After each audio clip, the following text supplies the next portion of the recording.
إن الحمد لله نحمده ونستعينه ونستغفره ونعوذ بالله من شرور أنفسنا ومن سيئات أعمالنا من يهده الله فلا مضل له ومن يضلله فلا هادي له وأشهد أن لا إله إلا الله وحده لا شريك له وأشهد أن محمدا عبده ورسوله أما بعد فإن خير الحديث كتاب الله وخير الهدي هدي محمد صلى الله عليه وسلم وشر الأمور محدثاتها وكل محدثة بدعة وكل بدعة ضلالة وكل ضلالة في النار.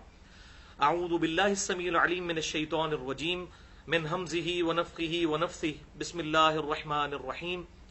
رب اشرح لي صدري ويسر لي أمري واحلل عقدة من لساني يفقهوا قولي. بسم الله الرحمن الرحيم. ان اللہ وملائکتہ یصلون علی النبی یا ایھا الذین آمنوا صلوا علیہ وسلموا تسلیما. اللهم صل علی محمد وعلی آل محمد كما صلیت علی ابراہیم وعلی آل ابراہیم انک حمید مجید. اللهم بارک علی محمد وعلی آل محمد كما بارکت علی ابراہیم وعلی آل ابراہیم انک حمید مجید. الحمدللہ آج 23 اگست 2014 کو ہفتے کے دن قرآن کلاس نمبر 139 میں ہم سورۃ التوبہ کی آیت مبارکہ 60 نمبر اس کے کانٹیکسٹ میں اپنی اسی گفتگو کو آگے لے کر چلیں گے جس پر ہم نے پچھلی دفعہ تقریباً 73 منٹس گفتگو کی تھی، اور ہماری وہ گفتگو ہماری ویب سائٹ اہل سنت پاک .com پر ہمارے یوٹیوب اور tune.pk کے چینل انجینئر محمد علی مرزا کے تھرو اپلوڈ ہو چکی ہے، اور اس کا عنوان ہے مسئلہ نمبر 95A، زکوٰۃ اور صدقہ کی فرضیت اور اہمیت اور اس کی فضیلت. اور اس میں نے زکوٰۃ کے حوالے سے ڈیٹیل سے گفتگو کی تھی، اس کی اہمیت اور فرضیت کے اعتبار سے، اور ساتھ ہی ساتھ زکوٰۃ ادا نہ کرنے والوں پر قیامت والے دن کیا عذاب ٹوٹنے لگا ہے اور کیا اللہ تعالیٰ کی طرف سے ان پر وعید ہے قرآن و سنت کی روشنی میں، وہ میں نے بیان کی تھی. آج انشاءاللہ تعالیٰ اسی کے دوسرے حصے کو ڈسکس کریں گے، مسئلہ نمبر 95B، اور اس کا عنوان ہے زکوٰۃ و صدقہ سے متعلق جدید اور قدیم فقہی احکام و مسائل. زکوٰۃ و صدقہ سے متعلق جدید اور قدیم فقہی احکام و مسائل 17 علمی پوائنٹس کی شکل میں انشاءاللہ پیش کروں گا، اور اس میں چھوٹے چھوٹے تقریباً 70 کے قریب مسائل، فقہی احکام و مسائل اس میں کور ہو جائیں گے انشاءاللہ تعالی. بھائیو، یہ 17 جو علمی پوائنٹس ہیں یہ میں نے بڑی محنت سے تیار کیے ہیں، اور یہ الل ٹپ ایٹ رینڈم نہیں ہے بلکہ ایک انٹلیکچوئل ترتیب کے ساتھ ہیں، تاکہ زکوٰۃ کے فقہی احکام و مسائل لوگوں کو سمجھ آ جائیں، کیونکہ یہ مشکل ترین ٹاپکس میں سے ہے آج کل کے دور کے اعتبار سے. کتابیں بھی اس طرح اویلیبل نہیں ہیں، تقاریر میں بھی لوگ کئی ایک موضوعات ہیں جن پر ہاتھ نہیں ڈالتے، کیونکہ لوگوں کی روٹی روزی ان چیزوں کے ساتھ وابستہ ہے، اس لیے وہ بیان نہیں کرتے. وہ آپ کو آج انشاءاللہ تعالی اندازہ بھی ہو جائے گا. بھائیو، آج کی گفتگو میں جتنی آیات آئیں گی میں انشاءاللہ ان کے مکمل ریفرنسز بھی دے دوں گا، اور جتنی احادیث آئیں گی ان کے مکمل ریفرنسز، اور جو کرٹیکل احادیث ہوں گی انشاءاللہ ان کے نمبرز علماء حرمین بیروت اور دارالسلام کی انٹرنیشنل نمبرنگ کے مطابق بتا دوں گا، جس کے مطابق پوری دنیا کے اندر عربی سافٹ ویئرز بنتے ہیں اور عربی کتب شائع ہوتی ہیں. پھر بھی اگر کسی کی کوئی کیوری ہو تو لیکچر کے اینڈ پہ مجھ سے سوال کیا جا سکتا ہے، یا بعد میں بھی. میرا ای میل ایڈریس ہے mirza_95@yahoo.com، اس پہ بھی مجھ سے سوال کیا جا سکتا ہے. بھائیو، آج کا لیکچر انشاءاللہ ایک ویڈیو بک بن جائے گا زکوٰۃ کے فقہی احکام و مسائل کے اعتبار سے، اور یہ لیکچر بھی منکرین حدیث کے لیے بہت بڑا لمحہ فکریہ ہے. کیوں؟ اس لیے کہ قرآن پاک میں اللہ تبارک و تعالی نے سورۃ التوبہ کی آیت نمبر 60 میں زکوٰۃ کا اس کو کس طریقے سے تقسیم کرنا ہے، مصارف کیا ہیں زکوٰۃ کے، وہ بیان کیے ہیں. لیکن نہ تو زکوٰۃ کا نصاب آیا ہے کہ کس پہ زکوٰۃ فرض ہوگی، اور نہ ہی اس کی ڈیٹیل آئی ہے کہ کتنے % زکوٰۃ دینی ہے. اس کے بغیر تو آپ زکوٰۃ دے ہی نہیں سکتے. تو اس کا سورس پھر ہمارے پاس اسی کتاب اللہ نے ہمیں گائیڈ کیا ہے سنت کی طرف. من یطع الرسول فقد اطاع اللہ، جس نے رسول اللہ صلی اللہ علیہ وسلم کی اطاعت کی اس نے گویا اللہ کی اطاعت کی. سورۃ النساء آیت نمبر 80. تو زکوٰۃ کے جتنے فقہی احکام و مسائل ہیں الحمدللہ یہ صحیح الاسناد احادیث سے ثابت ہیں اور اکثریت پر اجماع امت ہے. اور جب اجماع امت کسی مسئلے پر ہو تو اس سے کتاب و سنت سے دلیل کی ضرورت نہیں رہتی، کیونکہ اجماع خود بہت بڑی دلیل ہے. اس قرآن پاک کی واحد اتھینٹسٹی اجماع امت ہی تو ہے کہ امت نے عملی تواتر کے ساتھ اس کتاب کو نقل کیا ہے. اجماع کے حوالے سے میری ایکسکلوسیو گفتگو ہے مسئلہ نمبر 31 کے نام سے، 40 منٹ کی گفتگو. اس میں نے اجماع کی حجیت اور اس کی 17 مثالیں بھی بیان کی ہیں. میں نمونے کے طور پر 2 احادیث بیان کر دیتا ہوں جو میں نے اس میں بھی بیان کی. پہلی حدیث موقوفاً امیر المؤمنین سیدنا عمر ابن خطاب رضی اللہ تعالیٰ عنہ کا مبارک قول ہے.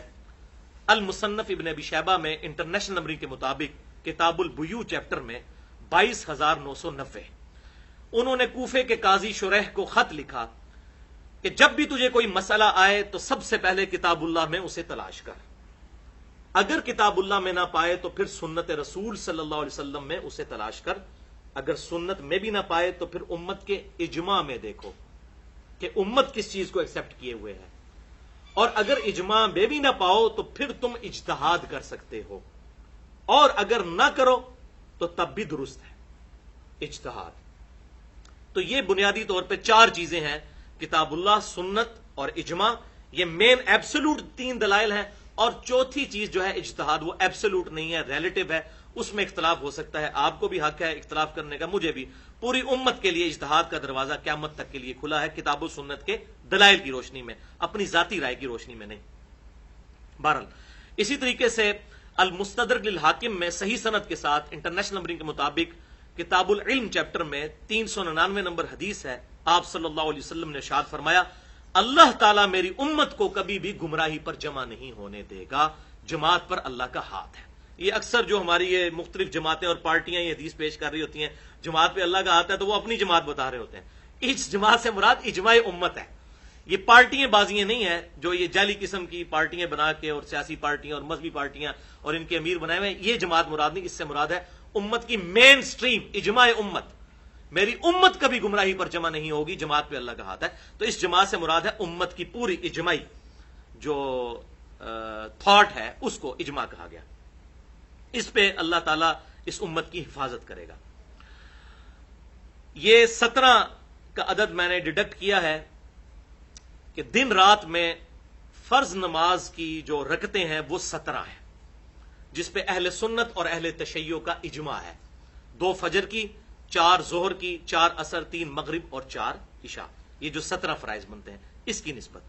پچھلی دفعہ بھی میں نے یہ بات کی تھی تو لوگوں کی طرف سے یہ بھی کیوری آئی کہ بھئی اہل تشیع آپ کیوں کہتے ہیں؟ اہل تشیع تو 3 نمازیں پڑھتے ہیں.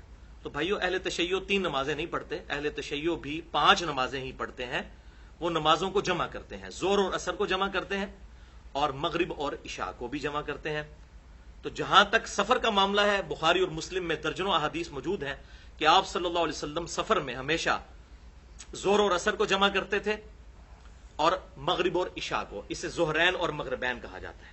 لیکن ایک حدیث ایسی ہے جو صحیح مسلم میں 3-4 طرق اس کے آئے ہیں، انٹرنیشنل نمبر کے مطابق 1629 نمبر اور 1633 نمبر، جس پہ امام نووی نے صحیح مسلم میں باب بھی باندھا ہے کہ سفر کے علاوہ حضر میں بھی، عام حالات میں بھی نمازیں جمع کی جا سکتی ہیں. لیکن یہ اہل سنت کے لوگ چھپاتے ہیں کہ وہ کہتے ہیں گھاٹے نہ فٹ ہو جائے، پھر تو شیعہ سے دلیل پکڑیں گے. بات اہل سنت اہل تشیع کی نہیں، بات امام کائنات سید الاولین والآخرین شفیع المذنبین رحمت للعالمین سیدنا و مولانا امام اعظم محمد رسول اللہ صلی اللہ علیہ وسلم کی مانی جائے گی. فرقہ واریت کی لعنت کو چھوڑیں، فرقہ واریت کو 3 طلاقیں دے کے 4 تکبیریں پڑھ کر دفنا دیں، تب یہ باتیں سمجھ آئیں گی. تو میں نے نمبر بتایا صحیح مسلم 1629 1633. ابن عباس رضی اللہ تعالیٰ عنہ کہتے ہیں کہ نبی صلی اللہ علیہ وسلم نے ہمیں مدینہ شریف میں بغیر خوف کے، بغیر بارش کے اور بغیر سفر کے ظہر اور عصر کی نماز جمع کروائی. پہلے 4 فرض ظہر کے پڑھے، پھر 4 عصر کے جماعت کے ساتھ، اور پھر مغرب اور عشاء کی جمع کروائی. 3 مغرب کے فرض اور 4 عشاء کے۔ اب جب یہ انہوں نے بات کی ابن عباس رضی اللہ تعالیٰ عنہ نے، تو ظاہر ہے کہ آگے سب کے لیے پریشانی تھی۔ تو یہ حدیث جو تابعی بیان کرتے ہیں وہ ہے سعید ابن جبیر رحمت اللہ علیہ، المتوفى 96 ہجری۔ جب انہوں نے یہ حدیث بیان کی، ابن عباس کے شاگرد تھے، تو ان کے آگے سے شاگرد جو ہیں وہ تبع تابعی ابو زبیر پوچھتے ہیں کہ سعید ابن جبیر یہ آپ کیا کہہ رہے ہیں؟ آپ صلی اللہ علیہ وسلم نے عام حالت میں بھی نمازوں کو جمع کیا؟ تو انہوں نے کہا ہاں، میں نے بھی یہی سوال حضرت عبداللہ ابن عباس سے پوچھا تھا کہ یہ آپ کیا کہہ رہے ہیں کہ آپ صلی اللہ علیہ وسلم نے ظہر اور عصر کو اور مغرب اور عشاء کو عام حالت میں بھی جمع کیا تھا، تو کیوں کیا تھا؟ تو حضرت عبداللہ ابن عباس رضی اللہ تعالی عنہ نے فرمایا آپ صلی اللہ علیہ وسلم نے یہ اس لیے کیا تھا تاکہ امت کے لیے نمازوں کے معاملے میں کوئی تکلیف نہ باقی رہے، آسانی پیدا ہو جائے۔ حریص علیکم بالمؤمنین رؤوف الرحیم، اللہ کے محبوب صلی اللہ علیہ وسلم مومنین کی جانوں سے بڑھ کر ان پر رحم فرمانے والے ہیں۔ لیکن مولویوں نے یہ فیسلٹی ہم سے چھین لی اور اسے شیعہ سنی کا مسئلہ بنا دیا۔ ہاں یہ بات درست ہے، اس کی روٹین نہ بنائی جائے، کبھی کبھار کوئی جمع کرتا ہے، روٹین بھی اگر کوئی بنائے اس پہ فتویٰ کوئی نہیں لگے گا۔ ایون اہل تشیع کی کتابوں میں بھی یہ لکھا ہوا ہے کہ افضل یہی ہے کہ 5 نمازیں الگ الگ وقت میں پڑھی جائیں، یہ صرف جائز ہے، ہم بھی یہی کہتے ہیں، افضلیت یہی ہے کہ 5 نمازیں الگ الگ وقت میں پڑھی جائیں۔ لیکن اگر کوئی ان کو جمع کر لیتا ہے، فجر کو الگ پڑھتا ہے، ظہر و عصر کو جمع کرتا ہے اور مغرب اور عشاء کو، تو یہ بالکل اہل سنت اور اہل تشیع کا اس پر بھی اجماع ہے۔ یہ میں نے اس حوالے سے کلیئر کر دیا کیونکہ یہ کافی سارے اس پہ کامنٹس لوگوں کے آ رہے تھے، میں نے کہا کہ اسے شروع میں ہی میں کلیئر کر دوں۔ اب اللہ کا نام لے کر 17 علمی پوائنٹس ہم شروع کرتے ہیں۔ ایک دفعہ دروشی پڑھ لیجئے۔ اللہم صلی علی محمد وعلی آل محمد کما صلیت علی ابراہیم وعلی آل ابراہیم انک حمید مجید۔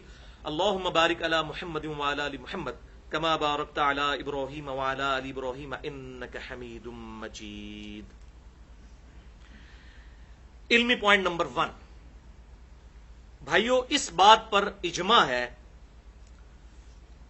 کہ ہر صاحب نصاب عاقل اور بالغ مسلمان پر اس کا جو بچت والا مال ہے جس پر سال گزر جائے، قمری سال، لیونر ایئر، تو سال میں ایک دفعہ زکوٰۃ دینا اس پر فرض ہے۔ اس پہ پوری امت کا اجماع ہے، اہل سنت کا، اہل تشیع کا، جتنے اہل سنت کے آف شوٹس ہیں، حنفی، مالکی، شافعی، حنبلی، اور اسی طریقے سے اہل تشیع کے اندر چاہے وہ زیدیہ فرقہ ہو، اثنا عشری ہو، سب کا اس پر اجماع ہے کہ یہ زکوٰۃ دینی ہے ہر اس مسلمان نے جو صاحب نصاب ہو جائے سال میں ایک دفعہ، جب وہ اس تھریش ہولڈ پوائنٹ کو کراس کر جائے جسے ہم نصاب کہتے ہیں۔ اس حوالے سے اگر کوئی شخص یہ زکوٰۃ دے دے گا تو پھر کنز یعنی مال کا جوڑنا اس کے لیے جائز ہو جائے گا، خزانہ جمع کرنا جائز ہو جائے گا اگر وہ ریگولرلی زکوٰۃ دے گا۔ ادروائز آپ نے پچھلی دفعہ سورۃ التوبہ کی آیت نمبر 33 اور 34 اور 35 کے کانٹیکسٹ میں سن لیا کہ یہ مال جو ہے سونا اور چاندی، یہ گرم کر کے ان لوگوں کے ماتھوں پر داغے جائیں گے اور ان کے پہلوؤں پر، ان کے پیٹھوں کے اوپر جو لوگ زکوٰۃ نہیں ادا کرتے۔ پچھلی دفعہ میں نے ڈیٹیل سے 73 منٹس اسی بھی تو گفتگو کی تھی۔ اس حوالے سے ایک موقوفاً صحیح حدیث بھی موجود ہے، جامعہ ترمذی میں انٹرنیشنل نمبرنگ کے مطابق 632 نمبر۔ سیدنا ابن عمر رضی اللہ تعالی عنہما کہتے ہیں کہ جو مال کسی کو حاصل ہوا اور اس کے پاس 1 سال تک پڑا رہا تو اس پر زکوٰۃ دینا فرض ہے۔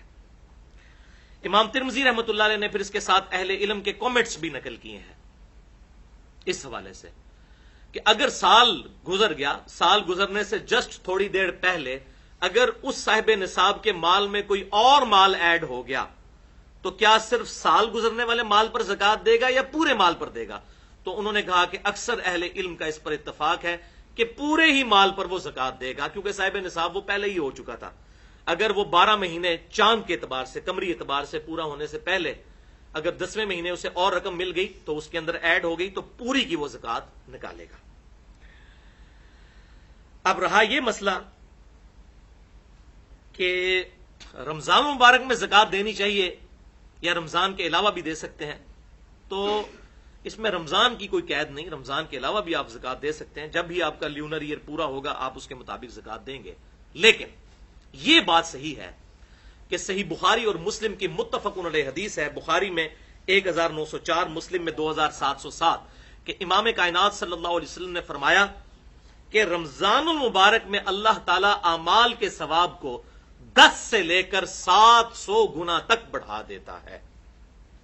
چونکہ رمضان میں ثواب اعمال کا بڑھ جاتا ہے 700 گنا تک، اور اللہ چاہے تو کسی کے لیے اس سے بھی زیادہ بڑھا دے. لہذا بہتر یہی ہے کہ رمضان المبارک میں زکوٰۃ نکالی جائے. چوپڑیاں نالے دو دو، ٹھیک ہے. جیسا کہ عمرے کے بارے میں صحیح بخاری اور مسلم میں حدیث موجود ہے متفق علیہ کہ آپ صلی اللہ علیہ وسلم نے فرمایا جس نے رمضان المبارک میں عمرہ کیا گویا اس نے حج کیا. اور مسلم کے ایک ترک میں آتا ہے اور ابو داؤد کے ایک ترک میں کہ گویا اس نے میرے ساتھ حج کیا جس نے رمضان المبارک کا عمرہ کیا. تو اسی طریقے سے پریفریبل یہی ہے. اور ویسے بھی حساب رکھنا آسان ہو جائے گا قمری سالوں کا، کیونکہ ہم تو جو ہے وہ شمسی سالوں کے اعتبار سے چل رہے ہوتے ہیں. تو لیونر ایئر کے مطابق ہم نہیں چل رہے ہوتے، ہم سولر ایئر کے مطابق چلتے ہیں. تو اگر یہ لیونر ایئر کا حساب رکھنا ہے تو رمضان میں ثواب بھی زیادہ اور حساب رکھنا بھی آسان ہو جائے گا انشاءاللہ تعالی. اچھا بھائیو، اس بات پر بھی اجماع ہے کہ کوئی شخص اپنی زکوٰۃ پیشگی بھی نکال سکتا ہے، یعنی اگلے سال کی پہلے ہی نکال لے، اپنے پاس حساب کتاب نوٹ کر لے.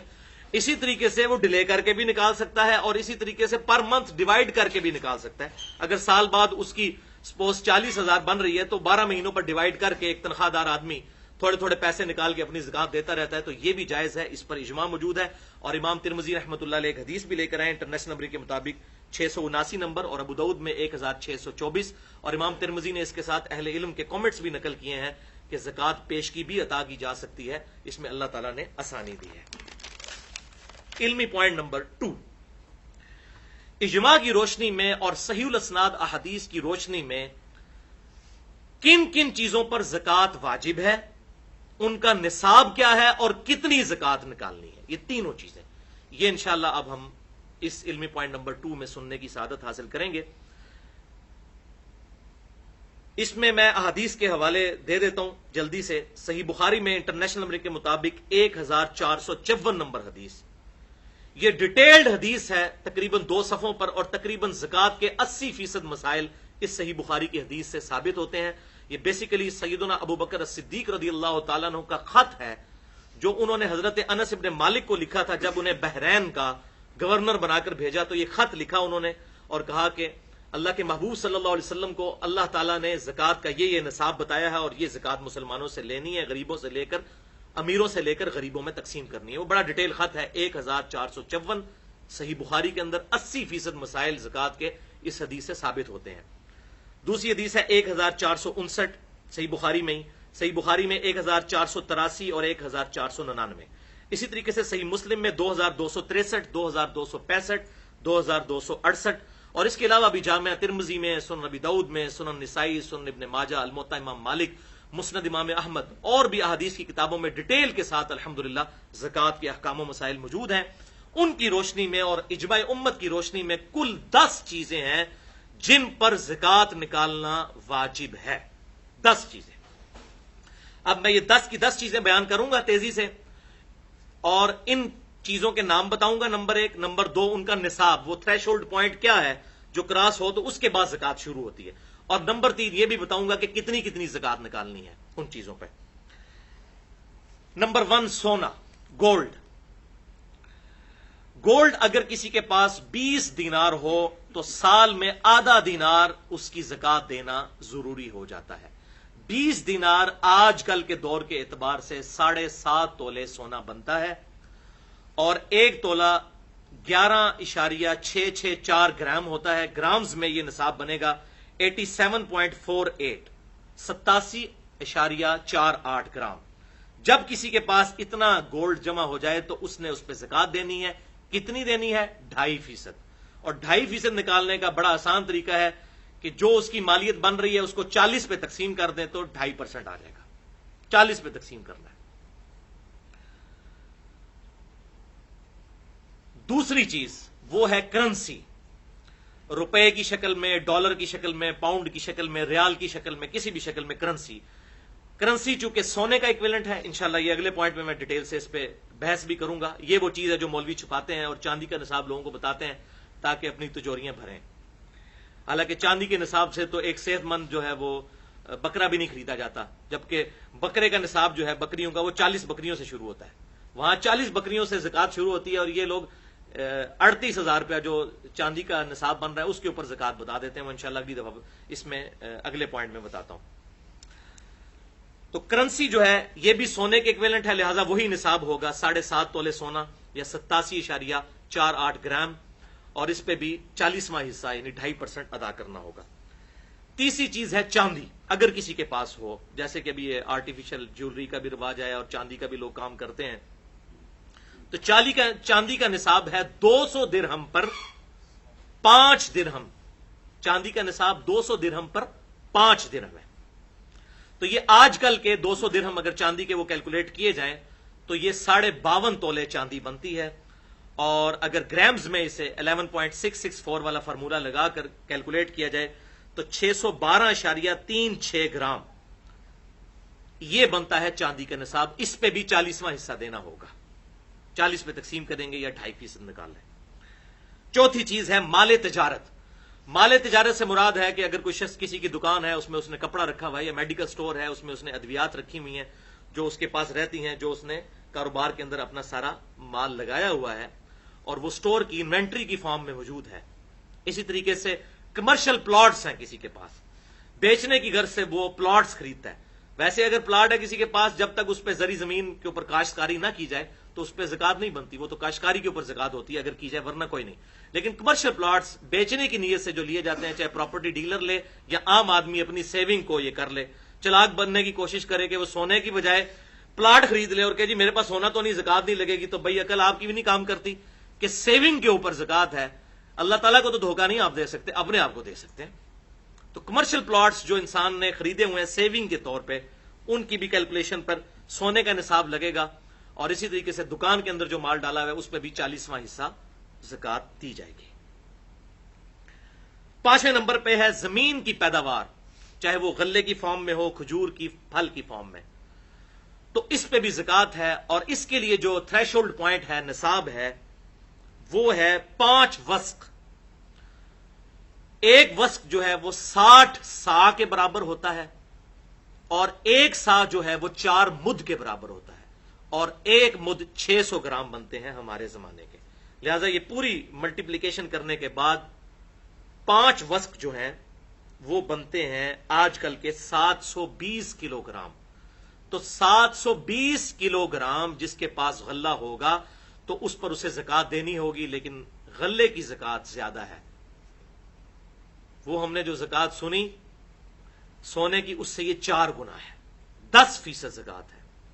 اور وہ اس صورت میں 10% ہے، اسے عشر بھی کہتے ہیں، کہ اگر زمین کی پیداوار کو جو پانی ہے وہ بارانی ہو، زمین اس کی یعنی نیچرل اریگیشن ہو، بارش کے ذریعے یا نہر کے ذریعے پانی اس کو لگتا ہو، جس پہ اس کا اپنا خرچہ کوئی نہ آتا ہو، تو پھر عشر دیں گے 10واں حصہ، 100 میں 10 روپے.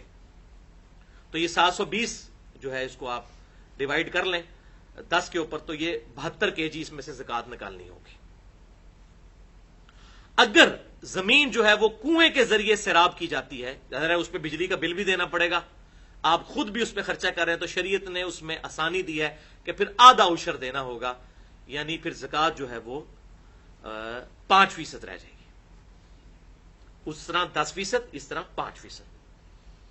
6ٹھی چیز ہے شہد.